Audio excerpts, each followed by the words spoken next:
Hello, it's Adagio, and welcome back to another episode of Modern Warfare 3 Analysis. This is where I provide tips and techniques on how to maneuver around and play certain maps in Modern Warfare 3. Today's episode features missions, so let's get started. As a reminder, this information is focused more on kill confirmed, but everything can be applied to other game types. As always, we begin with the kill confirmed spawns indicated by green and red. We also want to note the most populated area during the match, which is in the middle. From either spawn I get on mission, I always like to run towards B-Dom.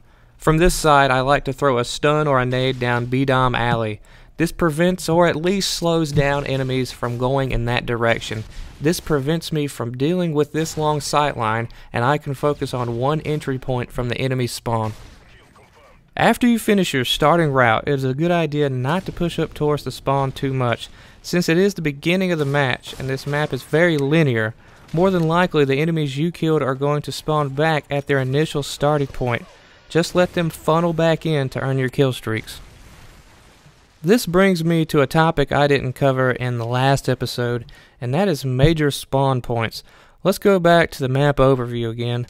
Along with the initial spawn point at C-Dom, there are three others, located by the green circles. On the other side of the map, there are also two more, excluding the primary spawn point. In this episode, I am bringing in a new assault kill streak to go over, and that is the 12-point streak AC-130. It has three types of ammunition, 105mm, 40mm, and 25mm. Cannon, autocannon, and Gatling gun in that order. In order for each slot to be reloaded, you must use all the ammo in that slot. The numbers start blinking in the upper left hand corner when it's reloading. The best way to use the AC-130 is to use everything in that order, 105 to 40 to 25. It takes 5 seconds for the 105 to be reloaded, so that should give you enough time to go through everything.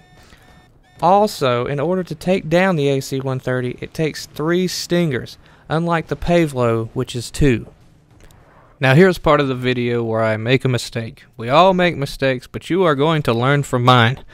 And anytime you are going uphill and or towards bridge, go slowly and have a long-range weapon out looking down the sights. As you can see, the enemy clearly had the advantage in this situation. Now here is a great way to play this flank from C-Dom to bridge. Always be aware of people that might potentially be coming up from ditch and be looking through the opening towards the primary spawn. To check if anyone is there, take cover behind these crates and throw a stun through the opening. If there is anyone there, you can take them head on, or you can take the optional creative route on the ridge above ditch towards bridge. On this map, it is very important to let your kill streaks do work for you. There is no need to play too aggressive, especially if you're close to your next kill streak. For this map, I almost always use assault kill streaks because it is so open. There are only 2 places to take reliable cover from aerial support, and that is in sniper window and in this corner near C-Dom. This map has a lot of potential for great games using the assault strike package. Here is where I show you that I am really good at being really bad. Tip: don't destroy your kill streaks with another kill streak. This is the second time I have shown you something like this. You think I would have learned by now, but hopefully you have. Now I will take a portion of the episode to talk about long lines of sight and areas that you need to be aware of, starting with this spot here, the area between Bulldozer and Stairs. I believe this is the worst spot on the map to be. You have people that can overlook you from B, and you have the 2 annoying sniper spots, one in sniper window and in the front corner of C. So just to go over some key spots, a reminder of the section between Bulldozer and Stairs with the indicated spots for enemies.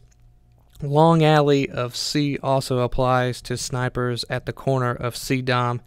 If you are flanking towards C from bridge, always look for someone camping in that opening we talked about earlier. It is a very popular spot. Also, just be cautious of the area in general here. There can be people from A-Dom, sniper window, and bridge that can cause a potential threat. As always, I want to leave you with an overview of the video. If you would like to review any sections I talked about, please feel free to pause the video so you can click on any of the annotations you see here.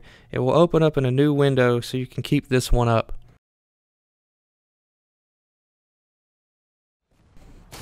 Well, that is all for this episode. I usually dedicate a whole day to finishing these videos, so your feedback with a like or a comment would be much appreciated. I hope you learned something, and be sure to make a comment if you'd like to see any other tips included in the next video, and I will see you in the next episode.